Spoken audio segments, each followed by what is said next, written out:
GMA now presents Attorney Rick Puno Jr. in Viewpoint.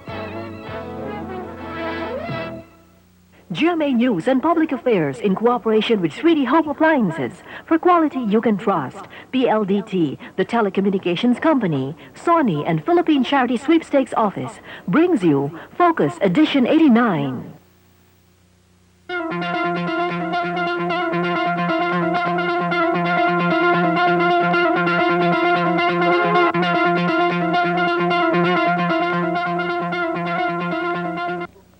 Good evening, friends, and welcome once again to Viewpoint. Now, I know the set looks a little different tonight. Let me explain why. Tonight, Viewpoint celebrates its 5th anniversary. And I don't know if you recall this, but 4 years ago, when we had our first anniversary, we featured a lady then who was thrust into the center of events. Corazon Aquino wasn't sure whether she was going to run for president or if a presidential election was at all going to be held that year. Well, it looks like now, after looking back, we all remember what happened. And history has proven that things can happen even without any real intention of these things happening. Well, at the time, Corazon Aquino was not, as we said, very sure. But she had a lot of ideas about things that she wanted to do and what her ideas were about the presidency. Tonight, on Viewpoint's 5th anniversary, we are privileged, we are very honored to have the president with us herself. We are actually at her offices at the guest house in Malacanang Palace. And right now, ladies and gentlemen, I am very proud to give you that interview with President Corazon Aquino. Mrs. President, first of all, thank you very much for giving Viewpoint the honor of your presence on our 5th anniversary. I'd like, if I may, to start off where we left, really, 4 years ago. And you will recall that during that interview, we made a point of pressing you on whether or not you were going to run for the presidency then, and you really were not too sure at the time. But later on, a remark was attributed to you in regard to whether or not you would run, where you said, "What do I know about being president?" Well, it's about 3.5 years into your term before 1992 comes, and I think the first question I'd like to ask is, could you please answer your own question? What do you know now about the presidency? What do you know now about yourself as president that you probably didn't know then? Mm-hmm. Well, first of all, Dong, when you asked me that question about whether I would run for president, I sincerely believed then that I should not, and I was hoping that it would not be me. At any rate, we are where we are now, and you asked me, what do I know now about being president? I remember right after Ninoy's assassination, when I went back to Boston for the memorial services, one of Ninoy's associates at Harvard had told me, in fact, have you thought about entering politics? Mm-hmm. And I said, definitely not. You know, I said, I'm not interested in that. And he said, well, even, what about the presidency? And I, in fact, asked him the same question. What do I know about being president? And he said, Cory, the only people, there's no school for presidents. And you have to be president to know what being president is all about. So perhaps in this country of ours, aside from me, there are only 2 others who know what being president is.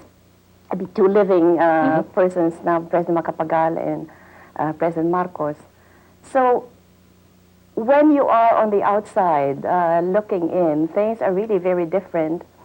And while I knew then that the presidency would be a very difficult task, as I went along, especially during the first 6 months, I was convinced that Ninoy was right. Whoever took over after Marcos would have an immensely difficult time, and that, as Ninoy said then, would probably be booted out of office after 6 months.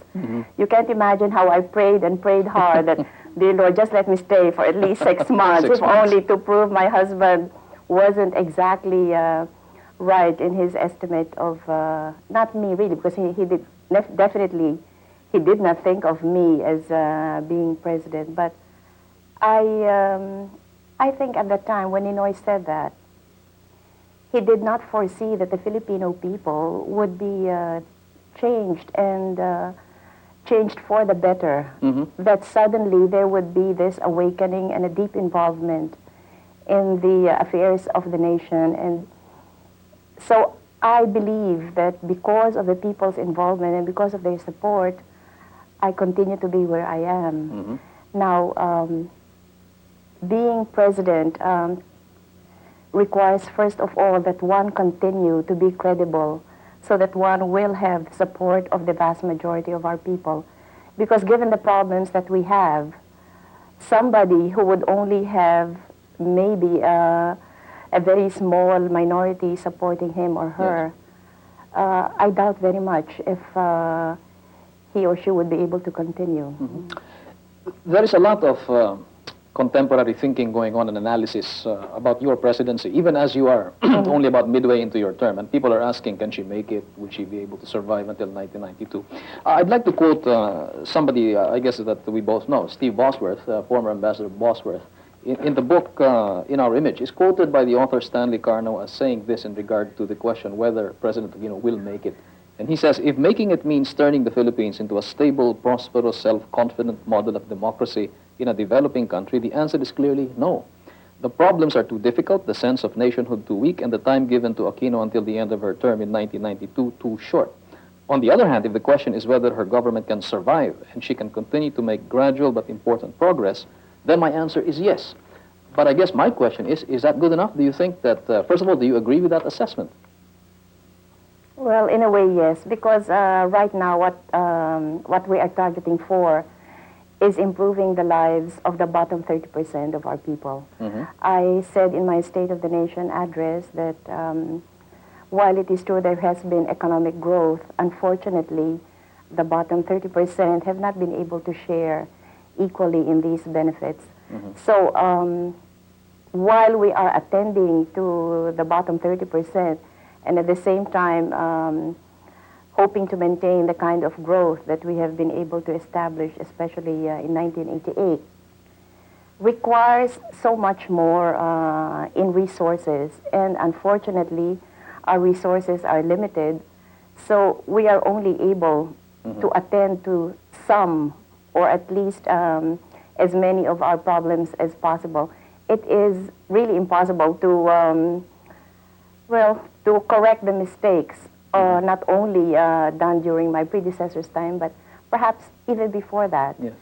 And with regard to a sense of nationhood, I do not completely agree with that. I think now there is a growing spirit of nationalism, where Filipinos are finally proud to be Filipinos. And I know for a fact that in foreign countries where before people, our countrymen would be asked if they were Filipinos, and sometimes they would even be embarrassed to admit that they were. But now there is a sense of pride in being Filipino, in having been able to accomplish what we did in 1986, and that is the restoration of freedom through very peaceful processes.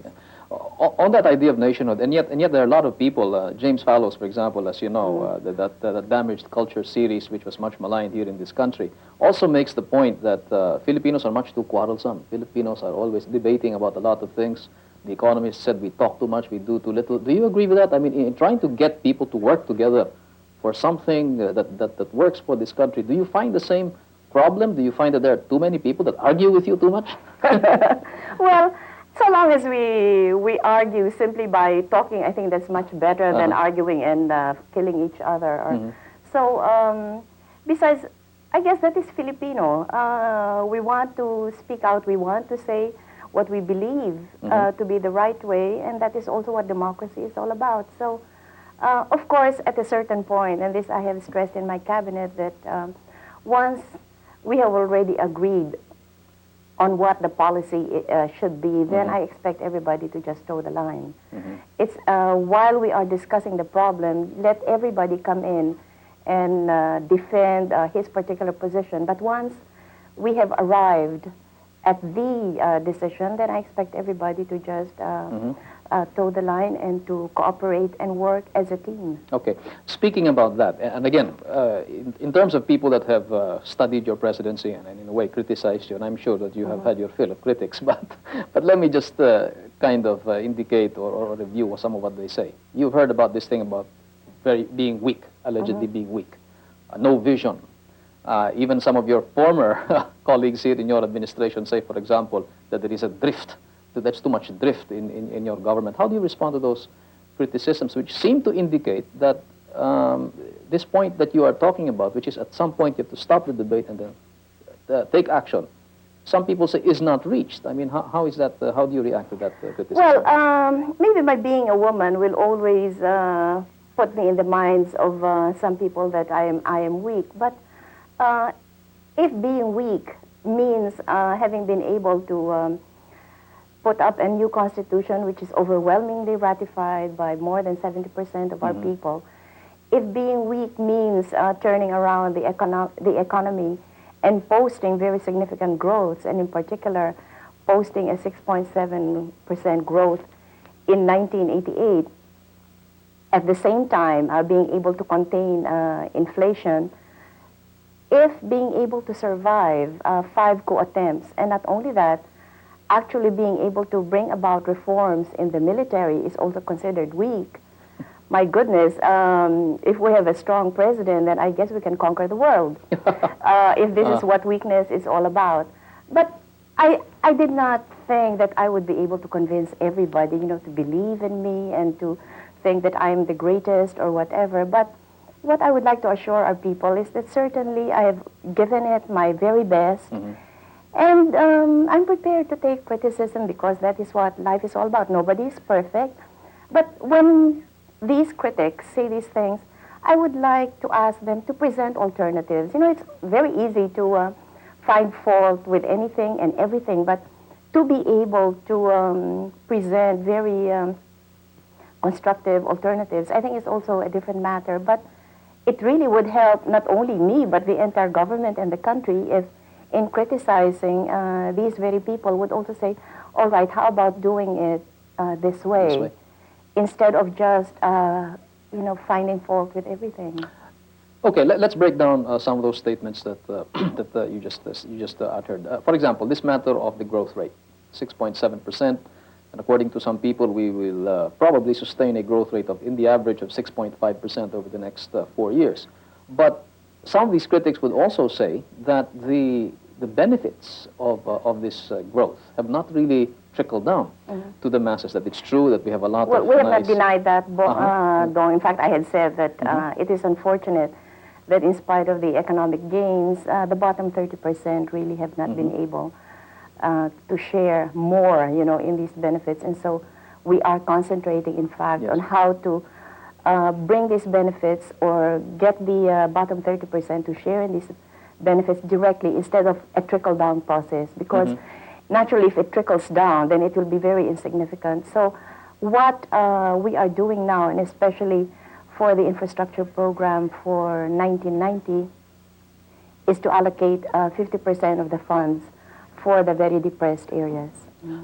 When you say allocate, what exactly do you mean, Mrs. President? Well, you know, when you prepare the budget, then of course each one wants to get a bigger share of the pie, but we have given clear instructions that the more depressed areas should have priority insofar as projects are concerned. That means housing, for example. There will be some more money into housing? More on roads, on ports, on specifically on farm-to-market roads. Yes.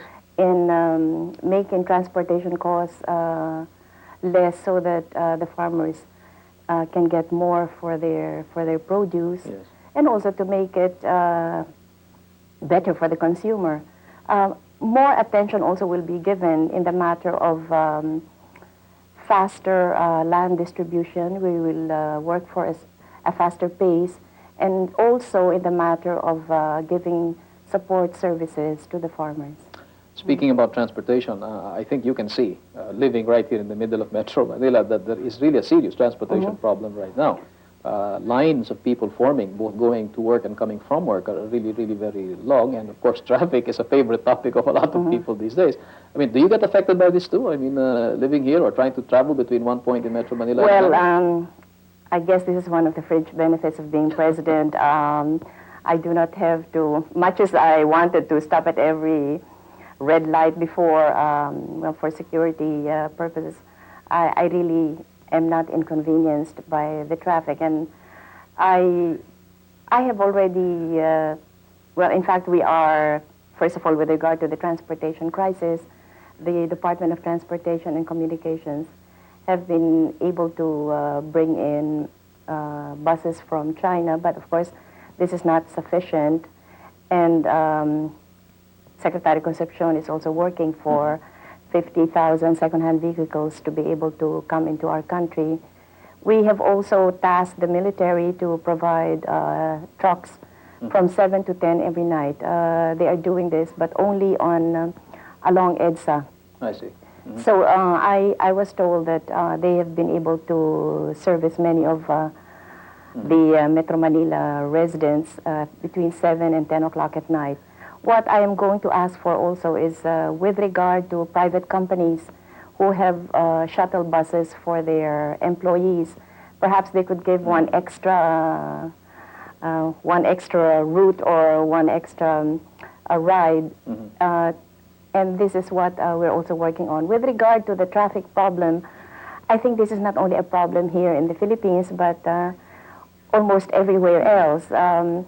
When I was in Paris, I had mentioned that I had read that the Parisians were very angry with with President Mitterrand, I guess, and all the government officials who had decreed that there would be no vehicles allowed along certain routes.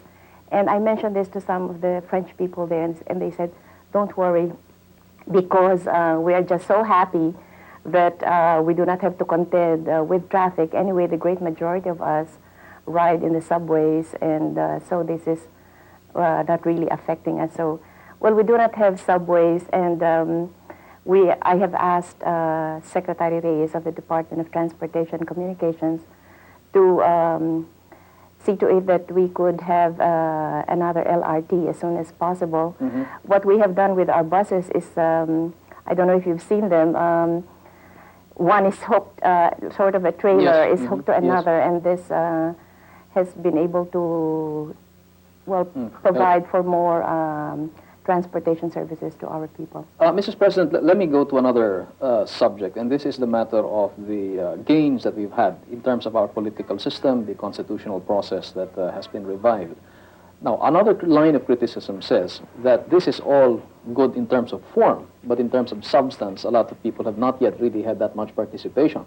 If you read a lot of books now, for example, all over the world, they say that one of the things that has happened is that we are back to something like the 1960s in terms of our political situation, with more political kingpins, with more warlords, with more, well, in a sense, the old politicians and the old kings, as it were, of localities have come back. What's your comment to this? Maybe in some instances that is true, but I don't think it is worse than what it was before.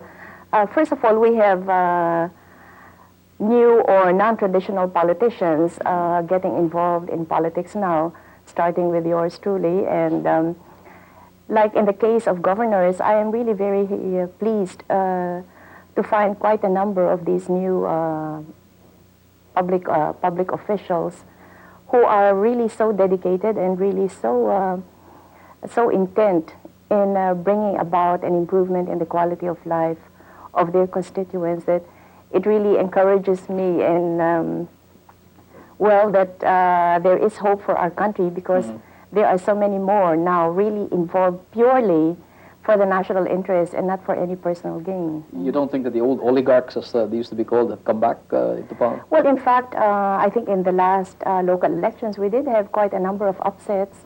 And I think that is a very strong indication that people now are really very intelligently choosing the people who will represent them. And as I said, this is a very good and very important change. I'd like to point out that now in the regional development councils, which we have in fact strengthened and given more powers, 25% of the representation in the regional development councils comes from the NGOs or from the private sector. This has never happened before, but we are giving people in the private sector really a very definite place in, first of all, in the identification of priorities insofar as public works projects or other programs are concerned. Okay, now let's go into a very popular topic, which is graft and corruption. And recently, there has been a lot of news about what you've been doing or trying to do. I mean, for example, over the last couple of days, it came out that you have put the entire Justice Department under some probation. First of all, do you think we're moving fast enough with respect to graft and corruption? No, I in fact have been constantly telling people in government, why can't we hurry up? Why is justice really being delayed?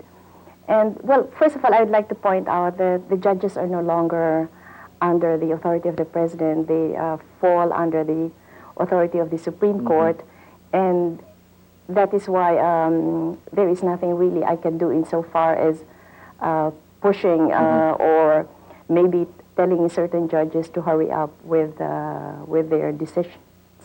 However, with regard to the prosecutors, I do have a say there, and this is why I have met already twice with Secretary Ordonez and with the other officials of the Department of Justice in order to emphasize to them what I had said in my State of the Nation address, that people are just so frustrated and are wondering when justice will finally be You mean in terms of finding that big fish, that so-called big well, fish? I'm not only referring to the big fish. In fact, I was saying if there is so much trouble in getting a big fish, well, why don't we do it this way? Either give me a big name or big money, or if you can give me big name and big money, so much the better. But, well, even before my State of the Nation address, I had already called the attention of Secretary Ordonez and other officials about this. But, well, we have been able to file charges against certain smugglers.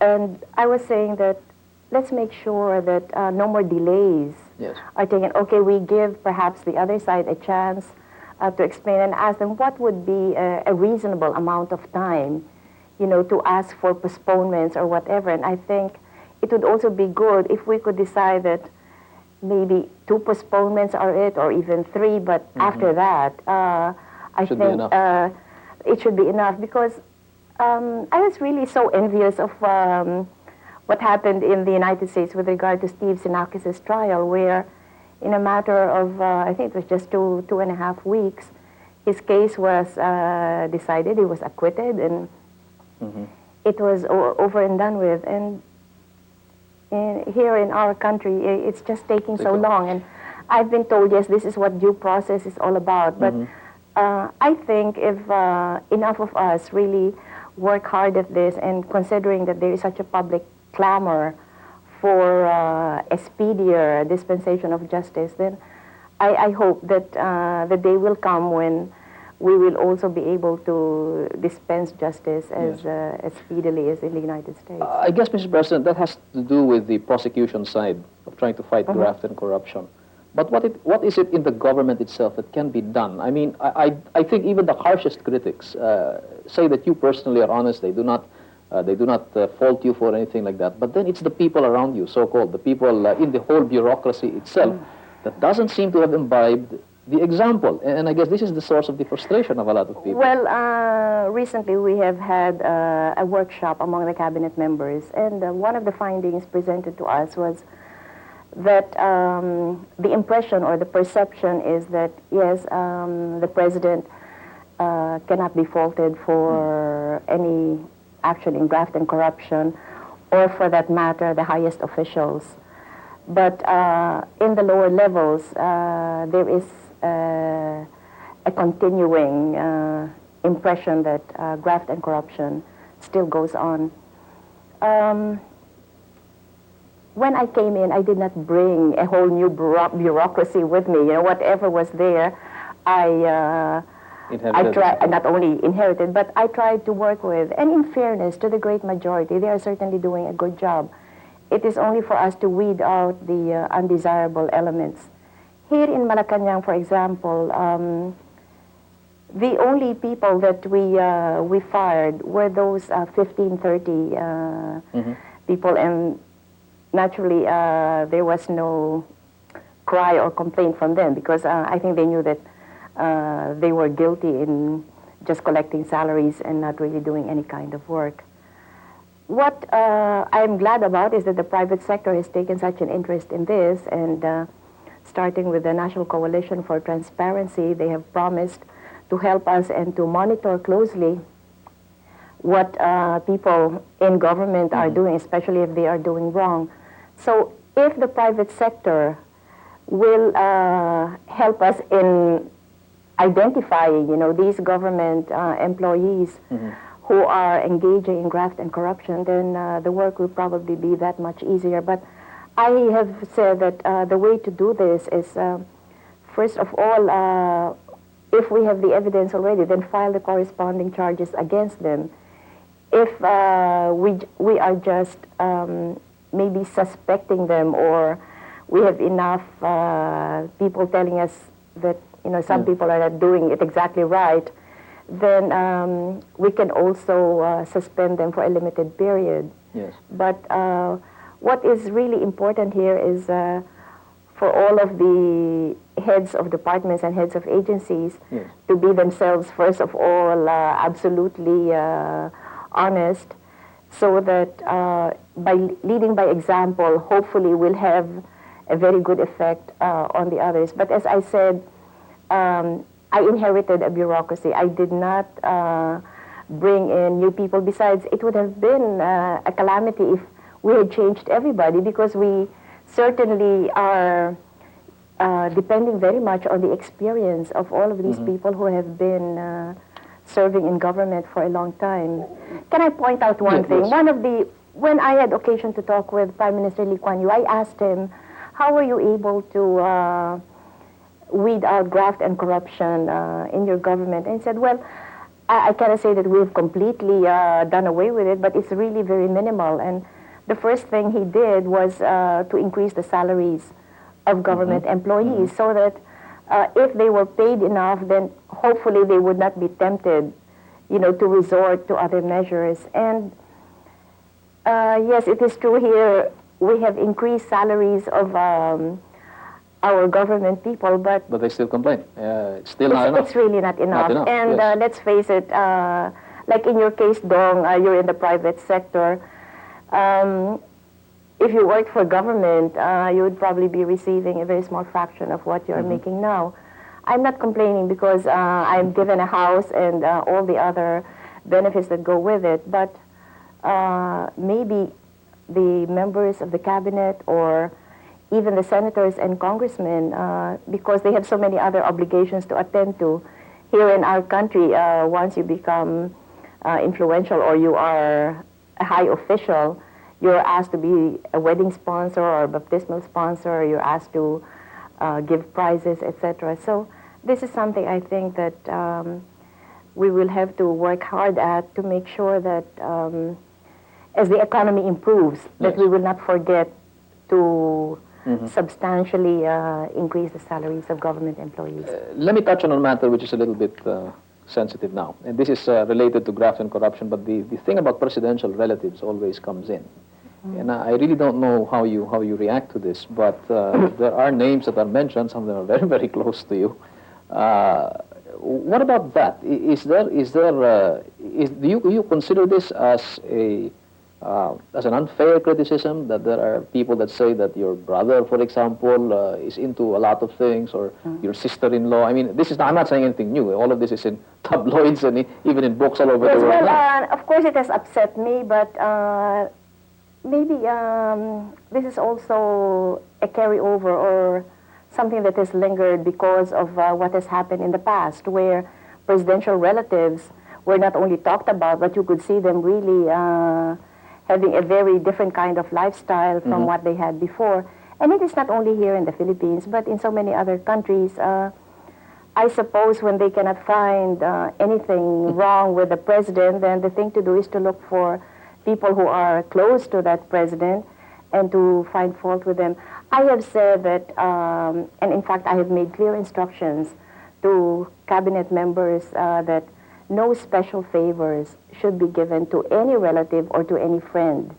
And in particular, I made sure that with regard to PNB, DVP, and the other GFIs or the government financial institutions, because in the past, these were the institutions which had to give out all of these behest loans because of my predecessor's marginal notes or Yes. telephone calls.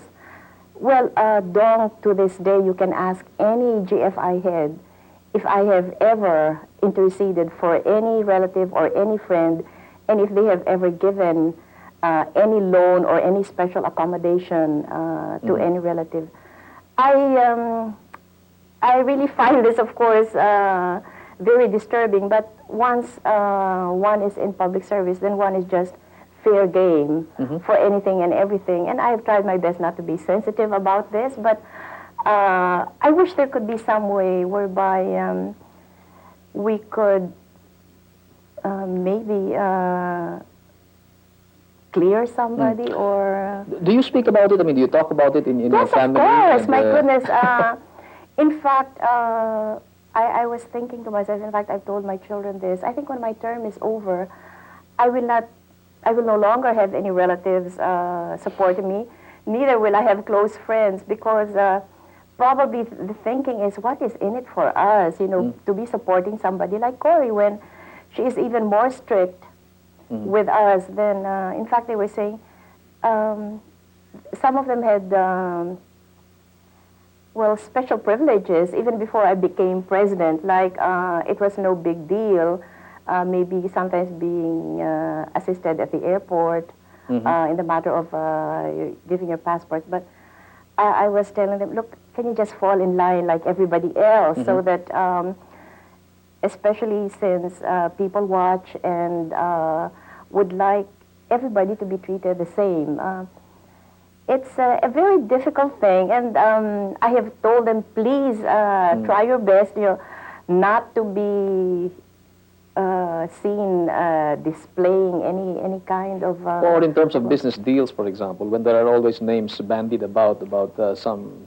Yes, but the thing is, I wouldn't mind so much if they were really, you know, owning this or owning that. Then I would even bring them to court, so to speak, if there were anything illegal about it. But,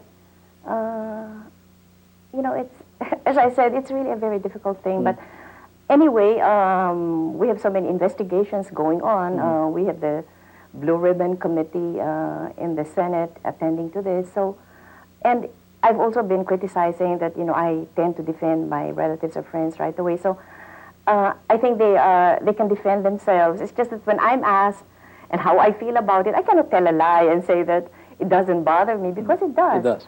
But I have, in fact, many times, I do not even invite my relatives to Malacanang, and maybe I've gone, you know, to the other extreme. But anyway, as I said, in 1992, I probably have to count how many people will still say hello to me. Okay. When we had that interview 4 years ago, it was the second anniversary of the death of Ninoy. And I remember one of the statements you made in that program was, 2 years after his death, we are no closer to the disclosure or the discovery of who really did the deed. Let me ask you, over 5 years after, are we any closer to discovering the perpetrator? I have also been told that I should not comment on this, you know, because being president and being personally interested in the case, anything I say now, you know, could probably be interpreted as interfering or...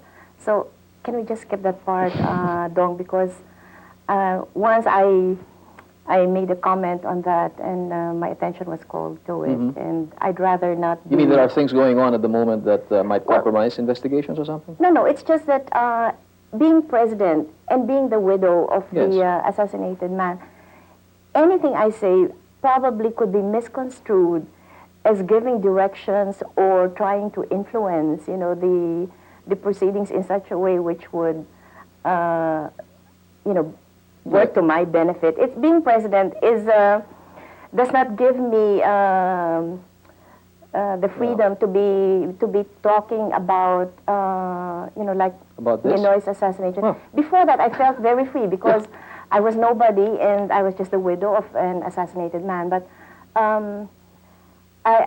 yes, but I guess a lot of people would disagree with that. But Because no, but I've already been, told about this, and apparently it is perceived that anything I say will somehow influence people who are in authority, or so. undue pressure or something. Yes, even they tell me that even if I maybe say that I am not too pleased or I am happy enough, could be construed as giving signals or whatever. So if we can just get that. Let's then go to this other subject, this matter of your cabinet. And of course, your cabinet is a very storied group of people. There have been a lot of. It has been remarked that your turnover rate in terms of the cabinet has been kind of high. Well, the biggest turnover was during the congressional elections when so many in my cabinet ran for the Senate and successfully won in the election. So at other times it has been a question of maybe 2 or 3, but during the congressional elections, there was really a big well, these are the people who ran for office. Yes, so it was not a question of, maybe disagreement or what. They wanted to be in Congress. What about competence? Again, this is the other thing that has been raised. How would you rate your own cabinet in terms of competence, in terms of their ability to not only understand their job, but carry out the programs that you have entrusted to them? Well, again, let me go back to the 6.7% economic growth. Somehow, when good things happen in this country, either I am not associated with it or my cabinet is not associated with it. But if anything bad happens, you can bet your life that I am to blame for it, and so is the cabinet to blame for it. So the good things that have happened did not happen, just spontaneously or without any effort on the part of this government. So I'm very pleased with the way the cabinet members are performing. Some, of course, need a little bit more pushing, and you wouldn't care to identify those, would you? No. In fact, when I meet with them, I tell them, look, if there is any assistance that you need from the Office of the President, just tell me, because sometimes the problem, or many times the problem involves not only one department, but maybe 2 or 3 departments or some other government agencies. And then I guess out of delicadeza, parang they are hesitant to call the attention of that particular department head. But I said, when that happens, just tell me, then I call everybody in, and then we try to resolve these problems. And what I am after is really to deregulate, to get things moving that much faster, because I was told by quite a number of not only foreign businessmen, but also even businessmen in our own country, that perhaps the reason for Thailand's economic boom is that there has been a lot of deregulation, and this is what we are trying to do. The BOI has, in fact, been able to improve on its systems. They have been able to cut out many of the steps there, but a lot still can be done. So it's a question of me closely monitoring what they are doing and calling their attention to maybe speeding up certain matters, or changing some systems or improving on some systems. This special is being presented by GMA News and Public Affairs in cooperation with 3D Home Appliances. For quality you can trust, PLDT, the telecommunications company, Sony, and Philippine Charity Sweepstakes Office.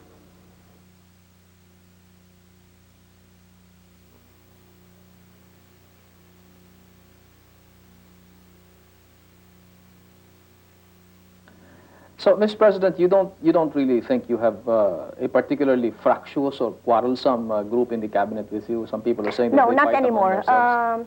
Before, especially during my first year, well, you have to realize that there was a coalition that helped me become president, and so naturally you had to give representation to all of these people, and coming from different backgrounds, coming from I guess in some instances, some were really very much in the opposition, then some were part of the Marcos government. Plus the fact that coming from a dictatorship and suddenly having all this freedom to be speaking out and expressing one's views, it was rather fractious then, I have to admit that. Not anymore? No, not anymore. I think they know me better also, that once I say that this is how it's going to be, then, I mean, if you can't agree with it, then it's time to say goodbye. That's it. Okay, let's turn to another very important touchstone of your administration, and this is the matter of land reform. A lot of people have said that that is the single most important problem that the Philippines has in terms of the future. Now, maybe not in terms of the short term, but the long term. In this well, book, I think even for the short term, because yes. as I said, we are targeting the bottom 30% of our people, and the great majority of those living below the level of poverty incidence are in the rural areas and are affected by by agriculture. Some people have said that the land reform program hasn't really taken off. It hasn't really moved that fast. It's been, of course, with the Garchitorena scandal and all that, it's been set back a little bit. But without going into too much of the detail, I think what people are saying is that it seems that here in this country we have not shown enough political will in terms of land reform, that we have given too many exceptions to the landlords on the one hand. On the other hand, that we are putting productivity at great risk, that we might enter a period where no lands are going to produce because of all these transitions that are going on at the same time. Where do we end up on that? And what exactly is your thinking on land reform? Should we push it? Are we going to push it? Definitely so, and this is of course mandated by the Constitution, Yes. and certainly I have pledged to work for a comprehensive agrarian reform program. Now, what I have also said is that I believe that agrarian reform does not involve merely land distribution, but equally important is the matter of giving the necessary support services to our farmers. So this we are doing, and it is not only the Department of Agrarian Reform, of course, that is involved here, but principally the Department of Agriculture in the matter of making available to the farmers the technical support. Then with our financial institutions, and in particular the Land Bank of the Philippines, has been mandated to attend to the credit needs of our farmers. Now, what we also have to build up is the capability of our farmers to, to be able to get loans, to acquire loans first of all, and also to teach them to be better able to repay these loans. We have had some very good examples of this. The San Simon project, which is of course there even before I became president, but I was told by the Land Bank that they are really one of our best debtors. They pay back 100% of their loans. And the reason for this is that they have been able to build a very strong cooperative, and they have been able to instruct our farmers, not only in the matter of planting rice, but how to get better production, and also to engage in other activities when rice planting is not possible because of weather conditions. Now, Commander Dante is another one who has been able to prove that yes, it does work, and especially if cooperatives are very efficient. And what we have to do, and what we are doing, in fact, is together with land distribution and the matter of support services, we are teaching the farmers on how to improve on their harvest, and in particular how to use fertilizers and pesticides to a very efficient degree. So in a way, what we're saying is that there are a lot of very mundane things that have to be done before land reform really succeeds. Again, in this connection, another thing comes up, and that is, of course, this thing about Luisita, again, Hacienda Luisita. Again, your critics are saying that the Hacienda Luisita approach, which was the distribution of shares of stock rather than land itself, was one of the... Well, some land is also distributed, Yes, the matter of the home lots. Okay, but that it was essentially another of those ways of evading the purpose of land reform. Well, What's this is part of the law. This is part of the Comprehensive Agrarian Reform Law. It is not as if, but wait, before I go further, I'll be accused again of defending this. Let me just answer it this way. It has not yet been approved. While it is true there has been an agreement between the owners and the workers, this still has to be approved by the Department of Agrarian Reform. So perhaps what is best here is for my critics or maybe an investigating body to go to Luisita and talk to the farmers themselves. If I think the workers should be listened to, if they like this particular option, so be it. If they do not, then definitely their wishes will be respected.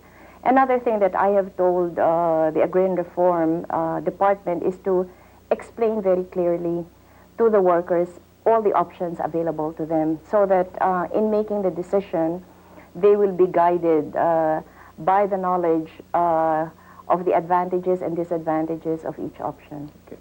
Now, we're running very fast into different subjects, but because I know that in 1 hour we cannot cover all of these major problems we have in this country. But let me turn to another major one: insurgency.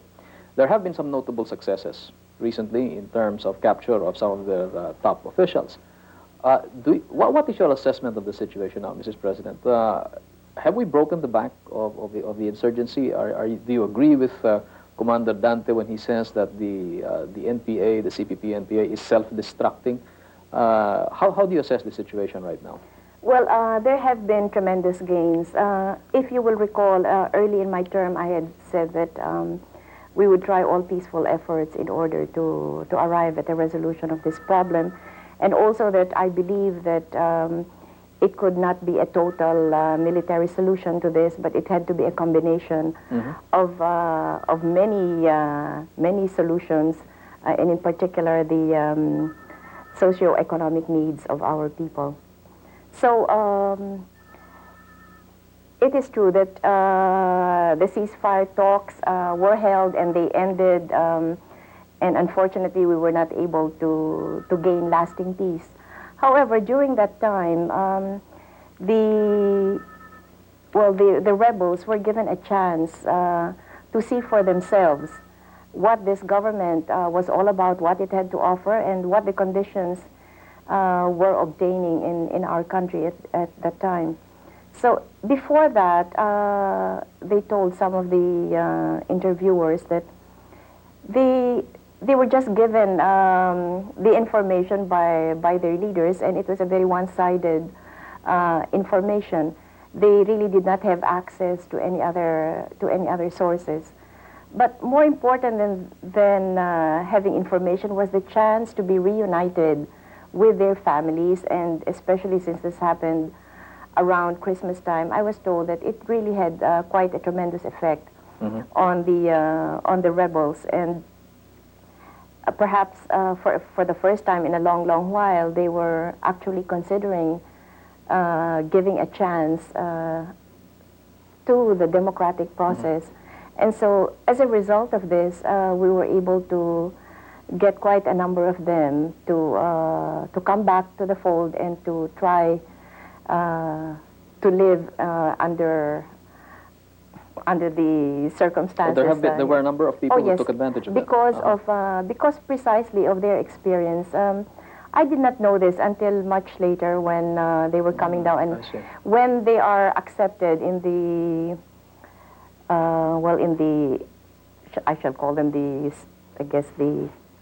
houses before they are given back to their communities or to some new communities. They expressed this, and they told that to them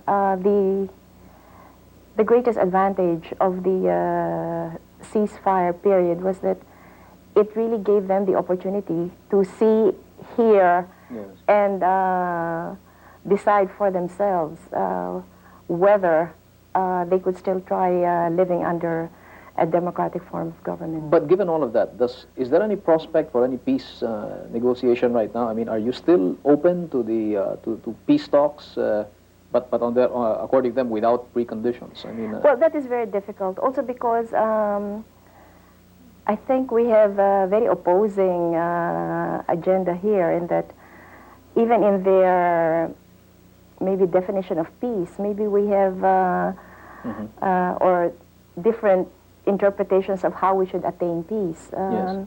I look for peace with honor, and also if it is a question of they wanting to be part or to be part of a coalition government, definitely that's a no-no. And I have said that for people who want to be in positions of power, they should take part in the elections and let the people decide for themselves. Would you require them to recognize the Constitution?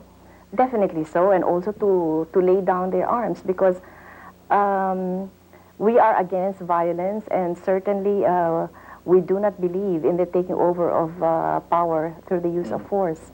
Okay, let's jump again to another topic, and this time it has to do with the U.S. bases. And of course, everybody's been pressuring you to stop talking about keeping your options open until 1991, and I know that you've resisted that very steadfastly. Well, in a way, it's not as general as that. You know, when I am asked now, I said I have said that perhaps we could start talks in December of this year, but first I should get a formal request from the United States government if they do want to have talks, you know, because I want to find out if they are still interested in having talks, because it would be really illogical for me to announce that, yes, we will have talks in December when there has been no formal request yet. Well, but the formalities aside, Mrs. President, is there, are you beginning to be persuaded by the growing clamor, apparently, that there should be a phase-out of the bases, that in the long view, we are looking at a situation where the bases might eventually leave? Are you being persuaded now? Well, I have said that I will only act in what I believe to be the national interest, and in fact, as you will probably note, there have been quite a number of American congressmen coming here. Yes. And I told them, well, if indeed we will talk, then I suppose it is but logical and reasonable to assume that the American panel will be working for what they believe to be the American interest, and naturally the Filipinos also will be talking about this and coming to decisions on what they believe to be the national interest. Well, I also said that just in case, and there is the possibility that we will agree, and there is also the possibility that we will not come to an agreement.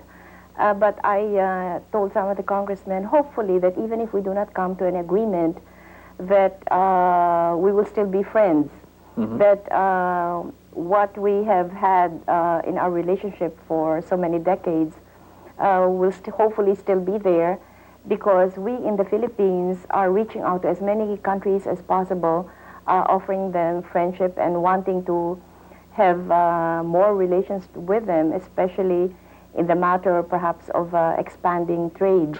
So I said the fact that we are reaching out to new friends should not make us forget about our old friends either. Well, but in the case of the bases, I mean, and on the matter of national interest, is our national interest furthered, is an independent Filipino policy, Philippine national interest, furthered by having the bases here? I mean, is there, do you find any inconsistency in this? Dong, you're trying to get me out of my keeping my options open, and you know, for the sake again of national interest, I do not want to give any advance information to, well, to the people who will be talking with us. And anyway, in fact, I am already putting into force the resolution passed by our Congress with regard to having a council, a legislative executive council, study the alternative uses of the bases. Alternative uses.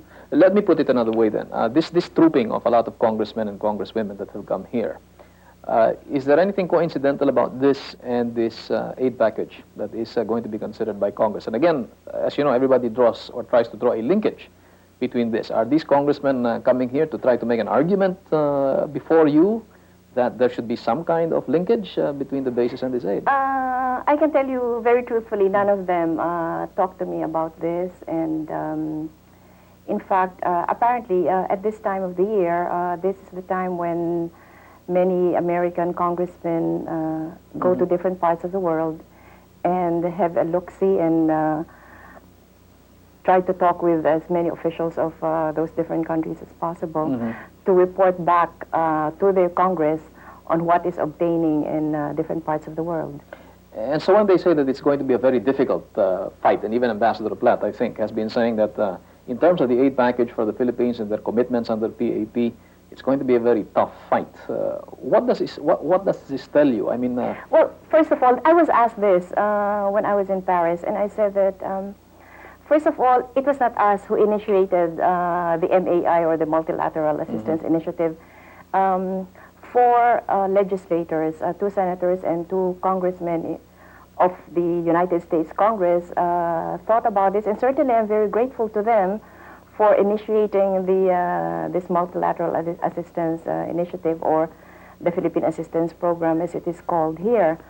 But other countries have already responded to this and have already made firm commitments to their participation in the Philippine Assistance Program. Actually, it's a little awkward, I suppose, that the United States, who initiated this, is still having problems with their Congress in coming up with the $200 million that was pledged by President Bush. At any rate, I think we Filipinos should accept the fact that, like in our Congress, we have to explain where the money will go and explain, especially to the taxpayers, how the money will be used. I'm still hoping that it will still be a 200 million figure that will finally be resolved in the U.S. Congress. But no matter the amount, I can assure the Filipino people that the matter of the Multilateral Assistance Initiative has nothing to do with the basis agreement, because so many of the other countries do not want to be involved in the U.S. facilities here on our military bases. And in fact, I think in a number of constitutions of these countries, they are not allowed to be participating in any funding of any foreign military bases. Well, the hour is almost up, Mrs. President. There are so many other questions I wanted to raise, but let me just ask one more. And I want to bring this interview full circle to where we were 4 years ago. You recall that time we were pressing you on whether you were going to run, and at that point, even the president then had not yet declared that the snap election was going to be undertaken. Now, more than halfway into your term, people are already asking about 1992. And so I will end with what I began with. What about 1992? Are you going to run in 1992?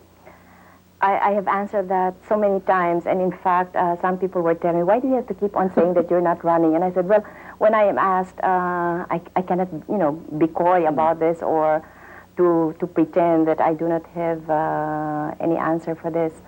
I have said that I think I was just meant for one term, and certainly I'm grateful to the Filipino people for having given me the great privilege and honor of serving our people in the highest position in the land. I was pressing you then in 1985, I'll press you again. Does that mean that that's an irrevocable decision, that you've made up your mind? I know that once you've made up your mind... Well, maybe you're pointing out to what I said then, and can't we just leave it at that? I've already said that I believe I'm good for one term, and again, I thank the Filipino people for having given me their trust and confidence by giving me the highest position in the land. But I think what is more important now is we do not talk politics, but instead just concentrate on the tasks before us, and certainly these are very many and very difficult. So I think the less we talk about the elections in 1992, the better for all concerned. Yes, well, at your request, Mrs. President, we will leave it at that. But I think you and I know that a lot of people will still keep speculating anyway, despite what we decide on it. Well, in any case, thank you very much, Mrs. President, for giving us a lot of your valuable time this evening for gracing the 5th anniversary of Viewpoint. Well, thank you very much, Dong. And perhaps if people are wondering why I am here, I've not given too many interviews on television. In fact, well, for Philippine television anyway. My first appearance on Philippine television was really in your program, yes. And so many of my friends and supporters were telling me that somehow you managed to bring the best out of me. So I'm hoping that it still holds true. So I thank you very much, Dong, for this opportunity. Thank you, Mr. President. And thank you, ladies and gentlemen, for being with us this evening. I hope you've enjoyed our hour with the President. And as we said, this is our 5th anniversary. We hope to give you a lot more years of more quality programs here on Viewpoint. Until next week, good night.